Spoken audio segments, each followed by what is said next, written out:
안녕. 미래의 나를 위한 기록을 남기는데 그간 영상이 좀 많이 쌓여가지고 그거를 통합으로 하나로 만들고 있었어. 하나, 둘, 셋, 넷. 미래의 내가 편집하면서 이걸 띄워놓을 거야. 이 캡처본들을 통합하고 최종본으로 약간 감정의 폭풍 상태에 있는 그 상태도 기록으로 남기면 괜찮겠다 싶어서 남겼던 게 있거든. 약간 나의 믿음 자체가 좀 깨지는 그 상태를 남겨보고 싶어서 영상을 찍었고 그걸 편집하는데 그때는 내가 상태가 좀 안 좋아서 말을 이렇게 하는 게 아니라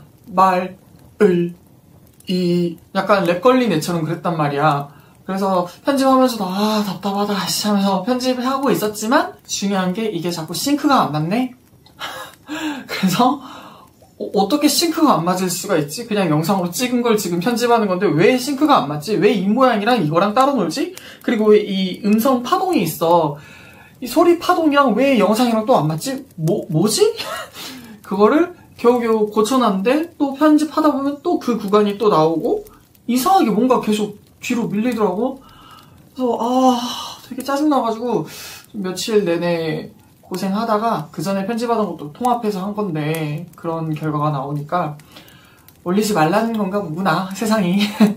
안 그래도 말하는 내 모습이 너무 좀 등신 같아가지고 좀 걸리긴 했는데 그래 올리지 말지 그냥 새로 찍지 뭐. 지금 괜찮아지 이 상태로 찍는 것도 나쁘지 않을 것 같아서 그래서 지금 새로 영상을 찍고 있다. 오늘은 공장 2차 면접을 보고 왔는데 된 것 같아. 근데 어떤 식으로 돌아가는 건지 아직 감이 안 잡혀서, 그리고 내가 담당한 부서가 좀 꼼꼼하게 관리하는 그런 부서여서 일반적으로 막 기계 가지고 하는 공장 그 부서도 약간 견학처럼 한번 보고 왔는데 거기랑은 느낌이 좀 다르더라고.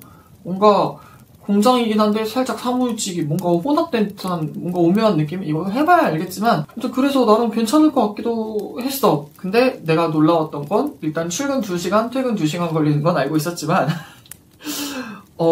지금 카메라에 잡힐지 모르겠어. 지금 얼굴은 그나마 덜한데 여기가 개빨개. 그래서 지금 너무 놀랬어. 아니 내가 낮에 웬만해서 활동을 안 하는 건 맞지만 아침에 잠깐 나갔다가 한 5, 6시간 만에 돌아왔나? 거의 다 버스에 있었고 뭐 삘 받아서 잠깐 좀 산책 좀 하긴 했다만 이게 몸이 이렇게 익을 일인가? 그리고 내가 눈부시는 걸 되게 좀 안 좋아한단 말이야. 모르겠어. 눈이 여기가 아프면 정확히는 여기 눈 두덩이가 아프거든. 여기가 얘가 아프면 얘가 점점 이 관자놀이로 가더니 얘가 이제 머리 전체로 그렇게 두통이 좀 많이 와서 눈부시는 걸 별로 안 좋아해. 오랜만에 낮에 있는 이 햇빛을 보면서 두통이 온 거 그래 알겠어. 눈도 아프고 그것도 알겠어. 근데 몸이 이렇게까지 익을 일은 아닌 것 같은데 아무리 생각해도 내 몸이지만 좀 어이가 없다? 누가 보면 바닷가에서 이렇게 우통 까고 놀다 온 줄 알 것 같아. 심지어 선크림도 발랐는데 이렇게 익을 일인가. 물음표가 많이 든다. 아무튼 오늘 하고 싶은 얘기는 최근에 나의 믿음에 관한 게 좀 많이 흔들리면서 깨지는 것 같아. 나는 어릴 때부터 계속 들었던 말이 나가 죽어 이 2가지 말이었고 그게 내가 힘들 때마다 계속 좀 쫓아왔단 말이야. 그리고 내가 뭔가 도전할 때는 미친놈이라는 단어도 계속 쫓아왔고 내가 정말 사랑을 갈구했던 어머니라는 존재가 줬던 말이 그거였으니까. 그리고 내가 도움을 요청할 때도 언제나 도움을 주진 않았어. 그 고등학교 때 이렇게 학교 폭력이 성폭력으로 계속 변해가는데 거기에서도 네가 문제야 했던 사람이고 금전적인 문제로 도움을 청했을 때도 차용증을 쓰게 하고 결국엔 나중에 내가 너를 학대한 거에 대한 보상금으로 줬다 이런 식으로 말하길래 그래서 갚을 생각도 별로 안 했다 이렇게 말하길래 그 사람도 진짜 안 갚겠다 이 생각을 했었거든. 그리고 그럴 때도 엄청 비난을 했고 동생이 전세 사기 당한 것도 그런 집을 왜 알아봤냐. 내가 사기당했을 때도 마찬가지고 본인이 사기당했을 때는 좋은 교육이라고 생각해야지. 약간 이런 모습? 위선 그 자체. 내가 뭐 잘 다니고 있는 회사에서 정규직인 회사에서 갑자기 회사가 사라졌어. 기약 없는 무급휴직을 하거나 전배를 해라. 근데 전배도 될지 안 될지 모른다. 약간 이런 상태였어. 그 상태에 대해서 얘기를 했더니 너는 어떻게 그런 회사를 알아보고 들어갔냐. 이딴 말이 나오는 사람이고 그리고 내가 전 직장에서 나름 직책이랑 이런 것도 갖고 사회적으로 인정을 받았을 때 역시도 너는 그냥 그 전 직장에서 가장 말단 직원으로 있었을 때 가장 낫어 이런 말이나 하고 있고 그 말단 직원에 있었을 때조차 어디 들어갈 데가 없어서 그딴 데를 들어가냐고 이런 말밖에 안 했어. 그냥 그 사람은 그냥 비난이 기본 옵션이야. 그래서 이번 문제로 누군가한테 도움을 요청한 것 자체가 몇 날 며칠 동안 엄청 소갈이 하면서 했는데 나는 평생 들은 말이 그런 거였고 그런 취급을 받아왔잖아, 내 가족한테는. 그래서 나는 당연히 그런 말을 들을 각오를 하고 했었는데 글쓰기 모임에서 만난 그 모임장 형이 내가 잠수를 탔음에도 불구하고 먼저 연락을 또 해주시기도 하고 이번에도 이렇게 도와주겠다 말까지 해주셔서 진짜 용기 내서 해봤는데 솔직하게 말을 해주시더라고. 정말 예상보다 크긴 크다고. 근데 별말 없이 도와주시더라고. 작은 금액이 아니었거든.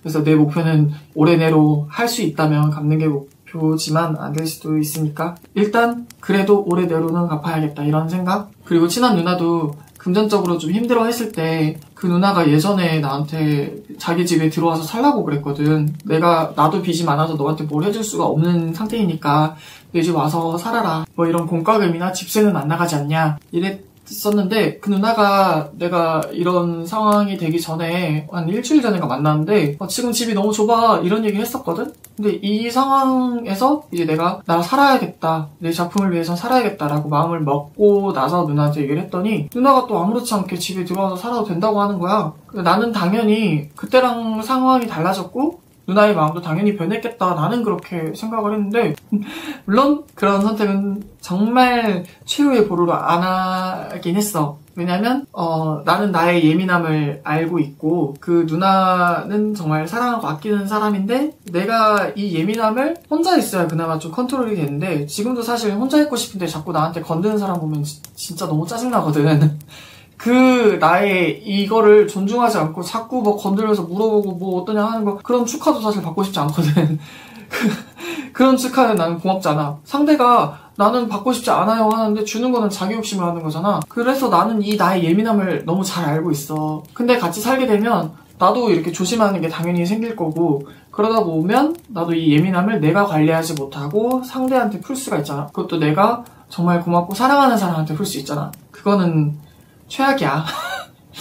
그래서 그런 선택은 앞으로도 최대한 안 하려고 해. 정말 내가 나락으로 가지 않는 이상. 이런 상황에 겪으면서 좀 진짜 나의 인생관, 가치관 이런 게 많이 뿌리째 흔들리고 있기는 해. 나는 농담이 아니었거든. 나 이렇게 될 때까지 해보고 안 되면 죽을 거야. 나는 그게 농담이 아니었어. 난 진담이었어. 그리고 로프도 해가지고 나 준비도 다 해놨었어. 메간이 저번에 노발대발 연병을 해서 나 지금 로스쿨 다니고 있고 나 지금 시험 준비 중인데 네 새끼가 내 생일에 있는 달에 죽으면 나는 망치겠지? 내 인생도 망치겠지? 그럼 나는 너를 따라 같이 죽을 거야. 그리고 씨발 너한테 귀신이 돼서 너를 끝까지 괴롭힐 거야. 요러는 거야.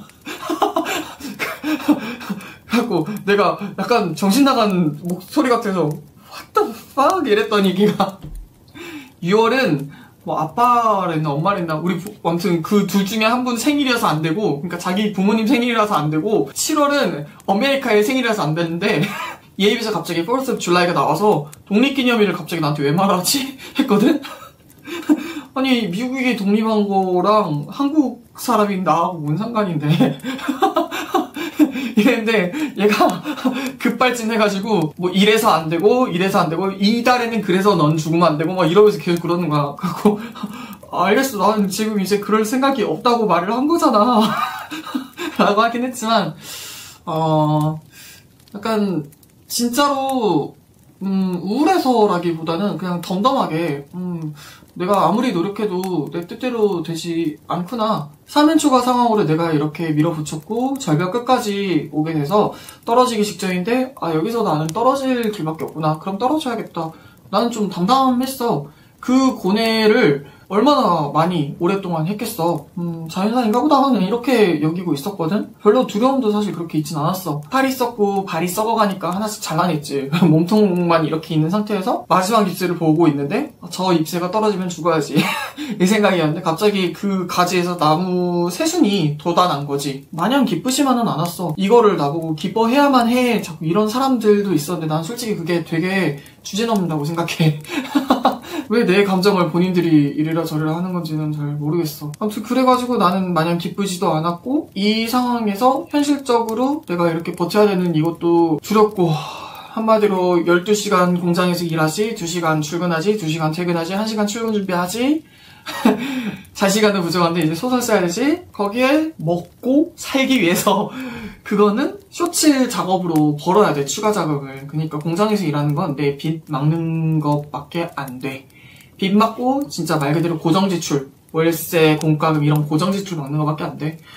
그래서 진짜 헬 난이도를 살아야만 한다. 근데 내가 전에 이런 헬 난이도로 살아본 적이 없었냐 라고 묻는다면 살아본 적이 있었지. 19살에 새벽에 알바하고 낮에 검정고시 학원 다니면서, 그리고 거기에 부업도 했었거든. 부업은 사기당했지만 그렇게 악착같이 살면서 폐 한쪽에 뚫리고 그 아픈 기간 동안 일을 못했으므로 더 무리해서 하다가 반대쪽이 또 3달 만에 뚫리고 해서 수술을 2번을 하고 그랬었지.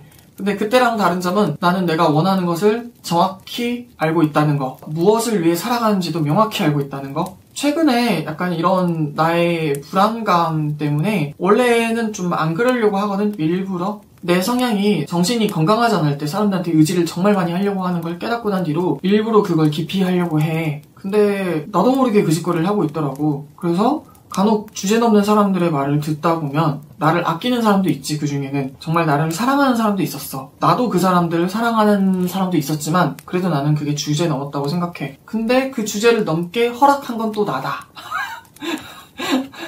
그러니까 애초에 내가 그 사람들한테 내 이런 걸 말을 안 하면 되거든. 뭐 참견하려고 하면 응 그래 이렇게 그냥 끊어버리면 되거든. 근데 내 마음이 좀 내 스스로 다잡지 못하니까 이런 말 하나하나에 또 되게 영향을 받는구나 하고 느껴서 요즘에 또 사람들하고 거리를 또 두려고 해. 나도 책을 정말 많이 읽고 요즘엔 자기계발서보다는 나는 명상서가 더 잘 맞더라고. 명상서는 말 그대로 있는 그대로의 너의 감정을 수용하고 포용해라, 그리고 흘려보내라, 이거야. 나는 그거를 통해서 정말 많이 변했어. 자기계발서로 억지로 내 감정을 억누르고 해야 돼 하면서 나를 채찍질하고 자기 착취 비슷하게 할 때는 타인도 잘 이해하지 못했어. 근데 되게 안 맞잖아. 이거는 나 자신도 100% 통제하지 못하면서 남을 통제하려 한다? 그거는 위선이야. 그래서 오히려 명상서를 읽고 명상을 더 많이 하다 보니까 나를 진짜 있는 그대로 받아들이는 법을 터득했거든. 뭔가 어떤 상황이 딱 펼쳐졌어. 그 순간에 내가 너무 화가 나서 머릿속에 든 거는 쌍시읒 비읍이야. 근데 이거를 표현하지 않고 괜찮아 이거 심리학 공부 많이 하다 보니까 그런 것도 알게 됐는데 그거 진짜 정신건강에 안 좋은 거더라고. 그런 상황이 들 때, 그러니까 지금처럼 내가 영상을 정말 많이 편집을 하고 있던 게 통째로 날아가는 이런 엿 같은 상황도 괜찮아가 아니라 그냥 시원하게 아우 엿 같네 하고 그 다음에 그냥 다시 찍자 이렇게 넘어가는 게 더 낫더라고. 지금 이 순간에 나를 느껴라 이거잖아. 내가 과거에 있거나 미래에 대한 희망으로 있더라도 어쨌든 미래에 있으면 그건 불안이 돼서 찾아오거든. 근데 지금 이 순간을 느끼고 현재에 집중하려면 그냥 호흡에 집중하라고 하잖아. 그게 명상법이고. 근데 약간 이런 정적인 명상만 하거나 아니면 좀 동적인 명상이라 해도 걷기 명상이라고 그냥 걸으면서 명상하는 그게 있어. 그거를 되게 많이 했었는데 최근에는 브레스워크라는 걸 되게 하고 있어. 이게 약간 인생의 치트키를 발견한 느낌이야. 나의 분노가 있겠지? 화도 있을 테고, 불안도 있을 테고, 우울도 있을 테고, 온갖 부정적 감정도 있겠지? 나는 되게 변화무쌍한 사람이라 이 부정적 감정이 순식간에 긍정이 되기도 하고 오락가락해. 근데 이거를 굳이 이제는 고치려 하지 않아. 그냥 나라는 사람의 특성이구나 하고 그냥 받아들였어. 그 부정적 감정을 그냥 느끼고 나 이런 감정을 느끼는구나 하고 그때 브레스워크를 시작해. 그거 하는 방법은 그냥 보이기에는 안 좋게 보일 수 있지만 약간 미드소마에 나오는 그 여주인공이 한 듯한 진짜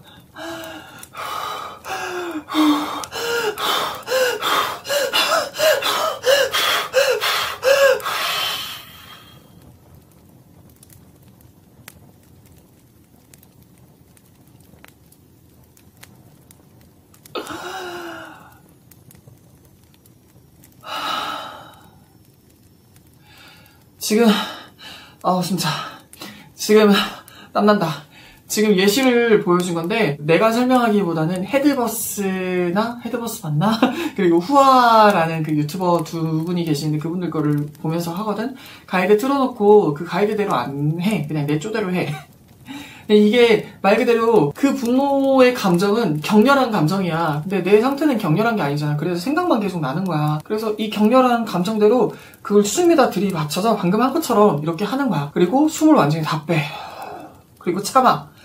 그러면 익사 직전에 구출당한 느낌이 들어. 머릿속에 온갖 잡념, 상념 이런 것들이 사라져. 인간을 떠나서 모든 생물의 기본 욕구인 생존 욕구가 발현되거든. 숨을 정말 다 빼고 마지막까지 참다가 겨우 딱 마시면 아무 생각 없이 머리가 띵해지기도 하고 어지럽기도 하고 지금처럼 식은땀이 나기도 하고, 그리고 무엇보다 살아야겠다라는 그 생존 본능에 아무 생각이 안 들어. 그리고 이 부정적 감정이 그냥 내가 붙들고 있는 생각에 불과하구나, 내가 그냥 잡고 있는 감정에 불과하구나 하면서 되게 빨리 지나가.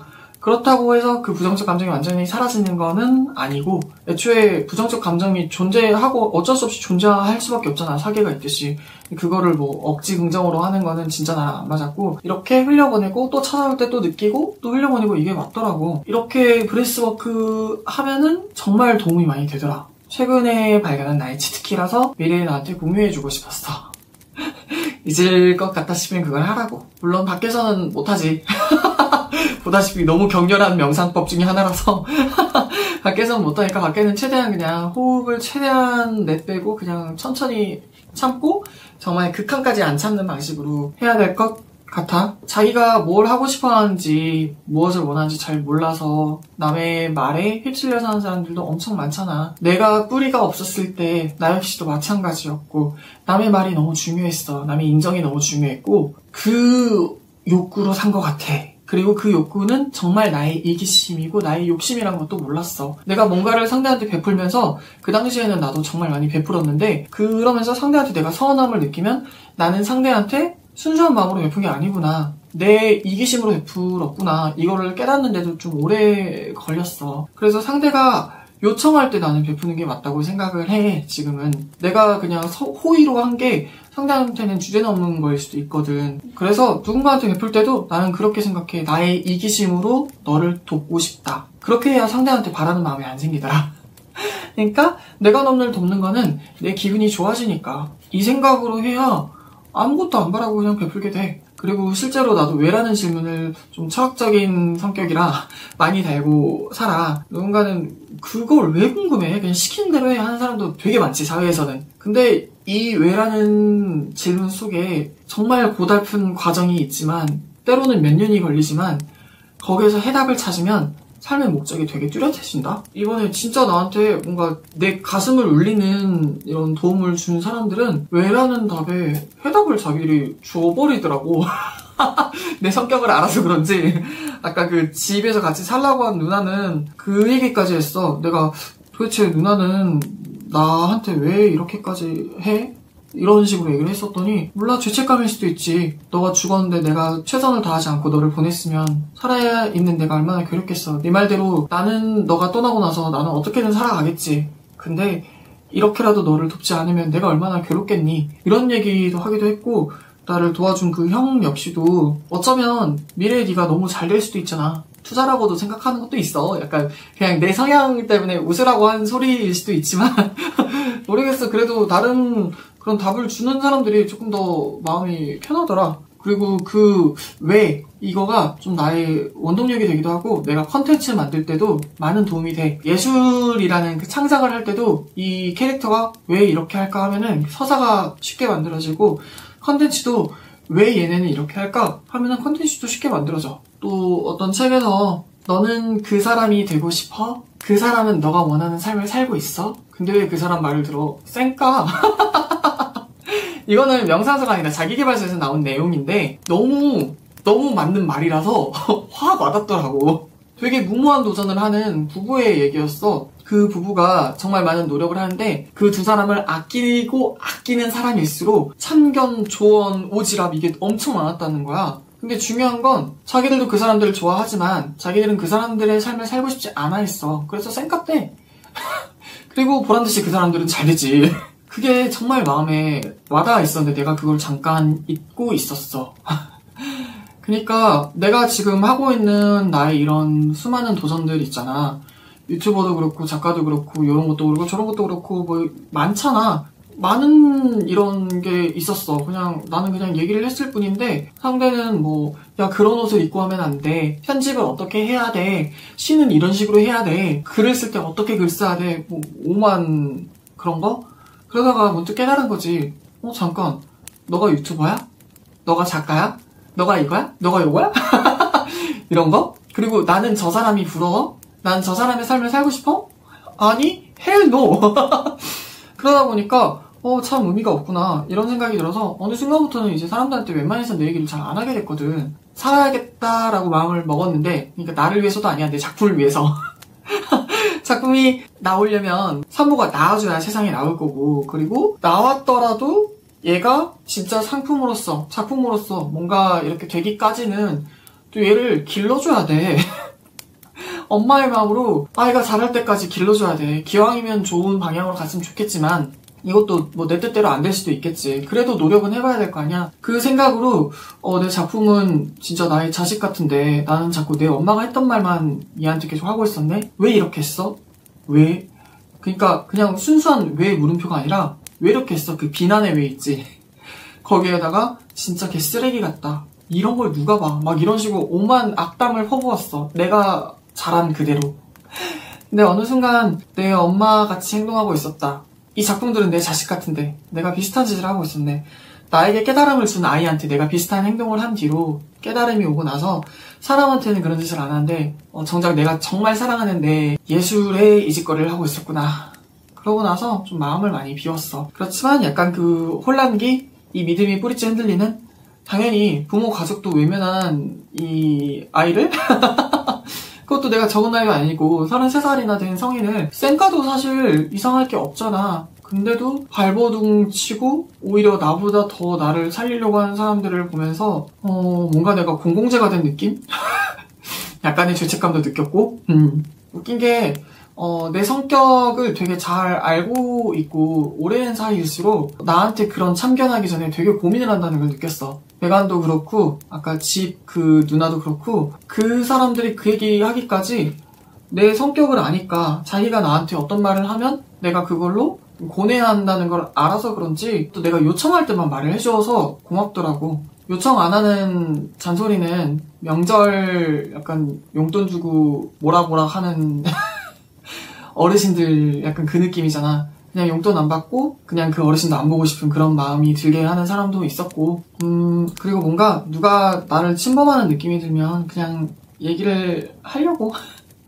사실 어차피 그 사람 안 보면 되니까 그냥 최대한 말을 안 하는 식으로 하고 싶었거든. 이제는 얘기를 해야 될 것 같아. 계속 봐야 되는 사람도 있을 수 있고 또 나를 위한다고 하는데 그 위함이 난 좀 물음표가 되는 사람들이 있어서 얘기는 해야 될 것 같아. 진짜 나를 위한다기보다는 자기 욕심으로 뭔가 하는 느낌이 드는 사람들도 있었고, 어쨌든 도와주려는 사람들은 많았다. 이상하게. 근데도 그 안에서 또 엄청 스트레스 받는 내 자신을 보고 또 사람과 거리를 많이 둬야겠다 느꼈다.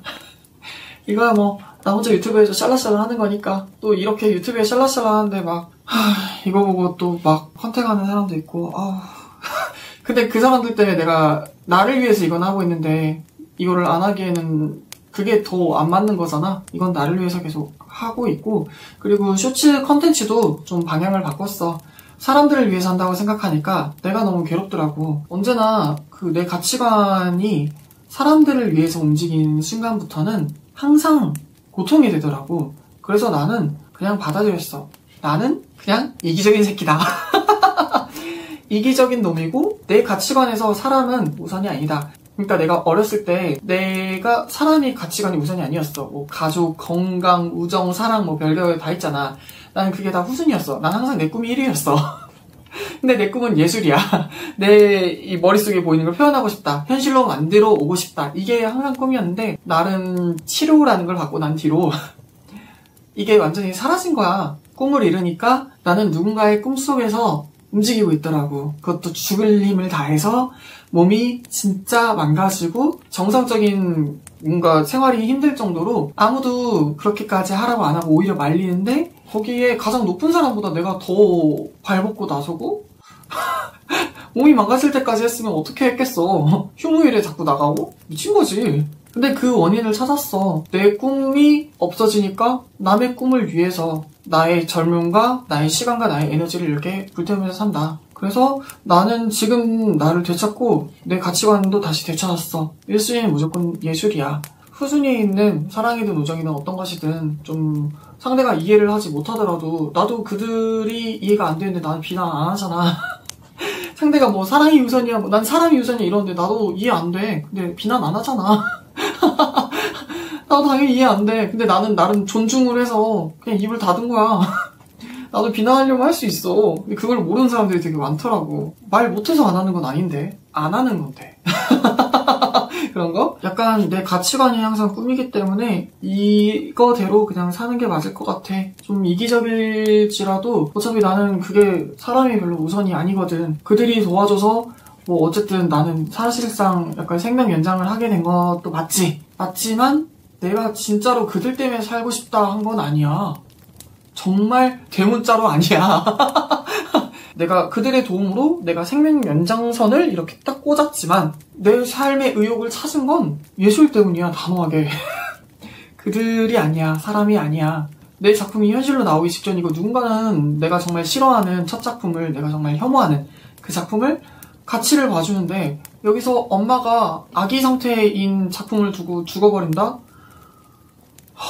그건 너무 죄책감이 커. 아까 사람들한테도 약간의 죄책감이라고 한 것도 사실 그 이유야. 난 되게 솔직하니까 사람한테는 약간의 죄책감, 내 작품에는 정말 심각한 죄책감을 겪었어. 그래서 그냥 살기로 한 거야. 그래서 나는 그런 말에는 사실 공감이 안 되고 별로 듣고 싶지도 않아. 그리고 내가 원하는 삶을 가지고 있지 않은 사람의 말은 사실상 더 들을 필요도 없어. 전에 이런저런 조언했던 사람들 유튜브 아니었고 작가도 아니었고 작가 시도나 유튜브 시도도 안 하는 사람들이 많았어. 이런 시를 쓰는 사람도 아니었고 뭔가 내 생활하고 많이 다른 사람들이 오히려 더 조언을 해. 잔소리를 해. 자기들이 삶이랑 너무 다르니까. 그렇게 따지면 도전하고 무너지고 이러면서 일어서고 계속 시도하는 내가 그들한테 잔소리해야 되지 않을까? 그래야 되지 않을까? 그렇게 따지면 자기들은 계속 나 이거 하고 싶어 하면서 계속 가슴에 묻어두고 미루고 회피하고 하는 동안 나는 나름의 시도를 하고 시행착오하고 절벽 끝까지 떨어지고 차라리 나는 그렇게 생각하거든. 내가 죽더라도 해보고 싶은 거 다 해보고 주는 게 맞다고 생각하거든. 누가 언제 죽을지 어떻게 알고. 그런 방면에선 내가 조언해야 되지 않을까 이런 생각이 들어서 당분간은 그냥 사람한테는 최대한 내 얘기를 안 하는 게 맞을 것 같아.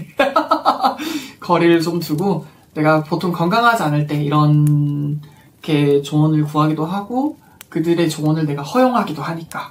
그래서 그런 거를 좀 없애보려고. 어차피 이제 바빠서 딱히 뭐 그렇게 할 것도 없고 사실 엄청 바빠질 거라 지옥의 스케줄을 견뎌야겠네. 그리고 나를 아끼는 사람들 중에서도 간과하고 있는 게 그들의 조언이 나한테 절대적이지 않다는 거. 고맙긴 해. 고맙긴 하지만 원치 않아. 나는 원치 않는데 주는 거는 당신들 욕심이야. 내가 조언을 받아먹을 사람들이 이미 있어. 내가 원하는 삶을 갖고 있는 자라고 나는 판단한 사람들이, 여자는 이효리, 남자는 우기부기님 몇 번 얘기했지만 난 그 두 사람을 진짜 존경해. 그리고 이효리는 사실상 나한테 거의 위인 수준이야. 나처럼 변화무쌍하고 이랬다 저랬다 하고 난 뭐 이걸 안 할 겁니다 했고 지금은 이걸 손바닥 뒤집지 바꾸면서도 자기 인정을 하는 거지. 그때는 그게 무엇인 줄 알았어요. 지금 보니까 딱히 그런 것도 아니더라고요. 제 생각이 짧았어요. 이렇게 인정할 줄 알고 솔직하고 그냥 변화무쌍한 자신을 받아들이는 사람. 내 기질 자체가 그런 게 있어서 나는 그런 사람을 더 본받고 싶어 해. 우기부기님도 내가 그 사람을 그냥 좋아하는 게 아니야. 그 손승욱 작가님, 이 책을 쓰신 손승욱 작가님. 나는 이 사람을 왜 좋아하냐면 이 사람은 계속 넘어져. 이 작가님 본지 몇 년이 된지도 모르겠어. 엄청 오랫동안 봤어. 일단 기본 5년은 됐나? 모르겠다. 암튼 되게 오래 봤거든. 이 작가님이 자기가 하고 싶은 거 막 이거저거 해보고 유튜브에도 이런 시도했다 저런 시도했다 약간 무리수 하시는 것도 보고 방송 출연하시는 것도 보고. 근데 내가 이 사람이 잘나서 좋아하냐? 아니. 이효리가 잘나서 좋아하냐? 아니. 나는 두 사람이 넘어져서 좋아. 이상해. 내 심리도 솔직히 좀 이상해. 이효리가 이렇게 잘 나가고 추락하고 다시 또 이렇게 되고 또 자기의 변화를 겸허히 받아들이고 사과하고 인정하고 자기를 수용하는 그 모습이 존경스럽고, 우기부기님도 보면은 이렇게 막 달려가시다가 멈칫하다가 또 넘어지시고 또 넘어질 때 그것도 영상에 남겨. 그래서 나도 이런 걸 잘 남기고 있어. 그분의 영향도 많이 받았지. 잘 나가다 또 넘어지고 잘 나가다 또 넘어지고 이런 사람들이 난 오히려 더 존경스럽고 본받고 싶더라고. 무엇보다 그 두 사람은 가식이 없어. 위선이 없어. 많은 사람들이 위선이나 가식을 많이 떨면서 자기 자신이 자각조차 못하는 경우가 많거든. 두 사람은 뭔가 자기에 대해 잘 알고 손가락질 받을 수도 있는 그런 소신이나 이런 거를 당당히 말해서 나는 그 사람들이 너무 좋아. 뭔가 내 기질이랑 비슷한데 내가 가려면 저 방향으로 가야겠다. 그래서 나는 내가 조언이 필요할 때 두 사람의 옛날 영상을 계속 돌려봐. 그래서 나를 아끼는 사람들의 조언도 내가 요청하지 않는 이상 안 했으면 좋겠어. 필요 없어. 하고 싶으면 내가 좋아하는 그런 성향으로 본인을 바꾸고 나를 바꾸려 하세요. 이렇게 말하고 싶어.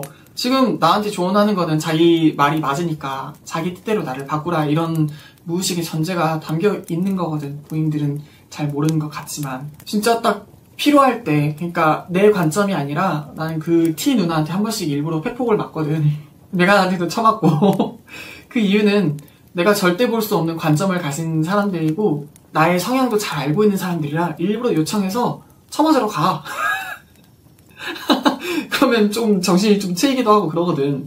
나는 충분히 내가 본받고 싶은 사람이 있고 내 관점이 아닌 다른 관점으로 봐야 할 때 그런 알람을 울려주는 사람도 있어.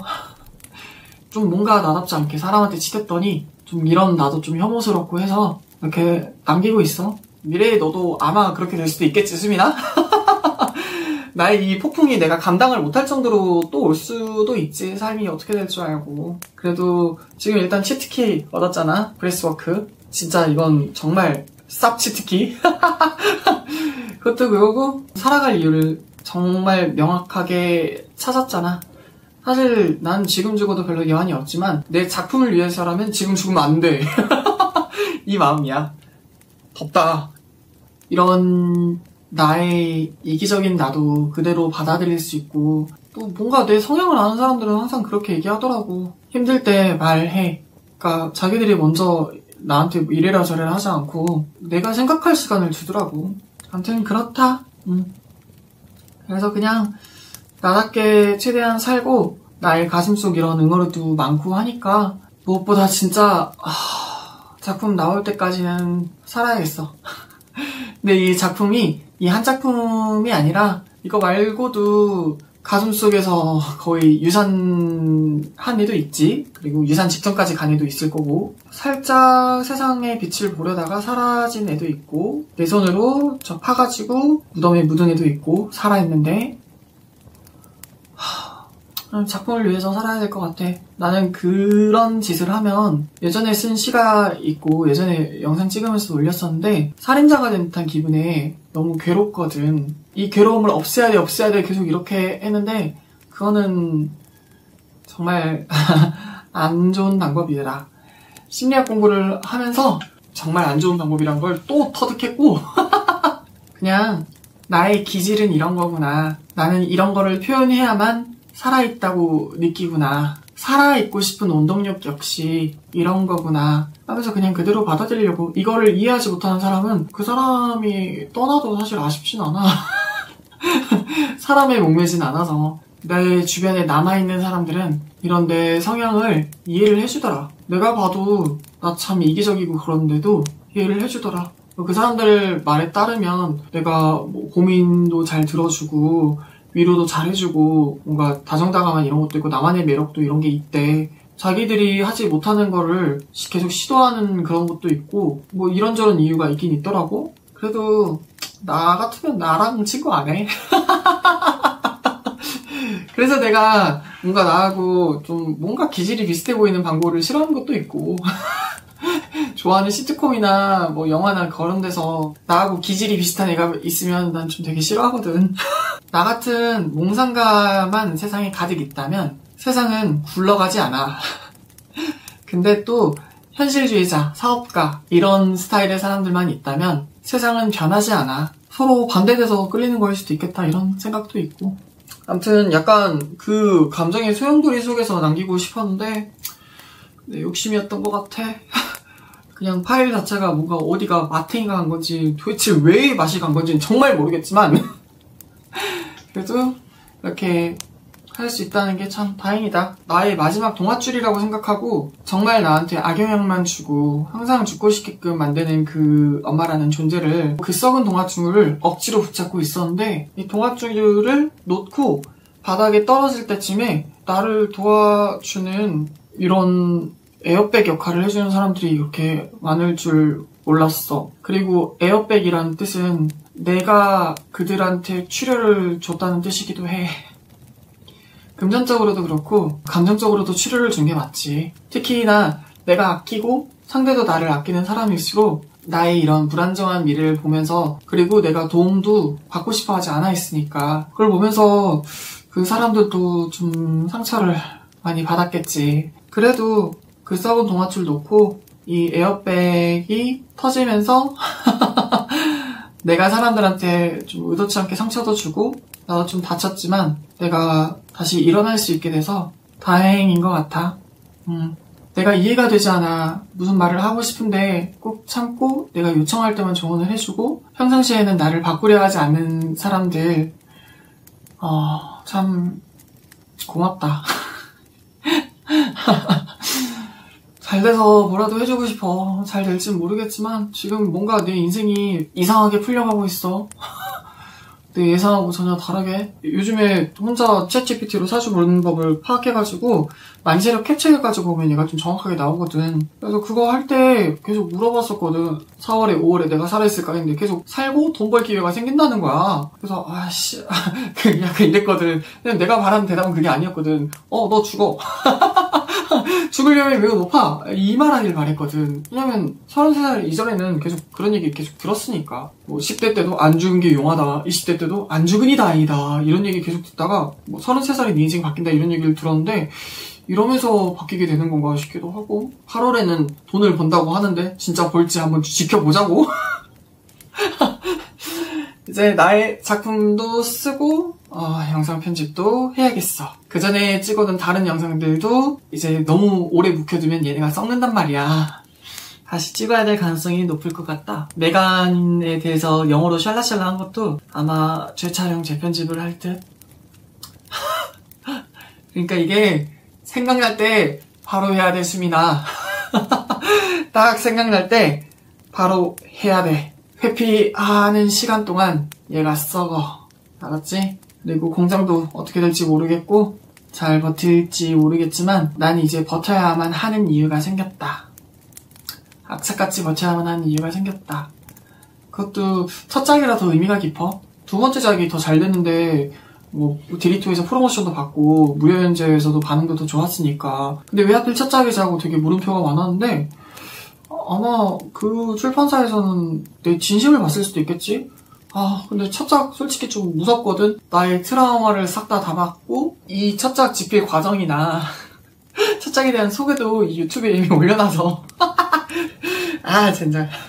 아무튼 그 첫작에 A라는 캐릭터가 있으면 내가 실제로 겪은 A, B, C, D, E 뭐 이런 수많은 사람들을 A라는 캐릭터에 합쳤어. 그러다 보니까 이 A 캐릭터가 내 뜻대로 움직이지도 않고, 원래 창작을 하면 어느 순간 캐릭터가 자아가 생기면서 내 뜻대로 안 움직이는 게 흔하거든. 이거는 좀 더 심한 작품이기도 하고 트라우마가 많이 담겨 있어서 고통스럽게 쓴 작품이기도 한데 이걸 내가 어떻게 풀어나갈지 잘 모르겠다. 중간에 약간 개그캐 하나 정도 있어가지고 중화시켜야 될 것 같아서 그것도 좀 넣어보고 있고, 이거를 어차피 트라우마 투성인 거 가정폭력이나 이런 거는 간접적으로 넣었거든? 거기에서 내가 뭐 동영상 협박당하는 거 기억 당한 거 이것도 그 작품에는 들어가 있단 말이야. 그래서 더 괴로웠는데 어차피 넣은 거 가정폭력도 직접적으로 한번 넣어보자고, 수민아. 트라우마 투성이인 작품 이 작품 이후로는 난 안 쓸 거야. 그래서 한번 미친듯이 해보자. 그리고 세 번째 작품도 사실은 집필하고 있었는데 그러다가 이거 연락이 와서 계약을 한 거라, 하다가 정 미치겠으면 세 번째 작품 가서 약간 가볍게 쓸 수 있는 거 쓰고 돌아와서 다시 이거 쓰고 이렇게 해보자. 물론 장르는 다르지만 웹소설과 순문학이라 그래도 채식주의자라는 한강의 작품 역시도 내가 정말 고통스럽게 읽었지만 그 이미지나 그 기억이 너무 내가 겪은 것처럼 생생하게 있단 말이지. 그게 아무래도 그거 쓸 때 작가도 엄청 괴로워했대. 그거 때문에 그게 계속 살아있지 않을까 싶다. 나도 그런 작품을 만들어 보자. 괴롭겠지만 그래서 이 괴로움은 이 작품을 처음이자 마지막으로 할 거야. 마지막은 조금 섣부른 판단일 수도 있지만 언젠가 내가 마음이 바뀌면 아마 트라우마 작품을 쓰더라도 단편으로 쓸 거야. 이렇게 장편 말고. 암튼 해보자 수민아. 오늘 여기까지. 컷!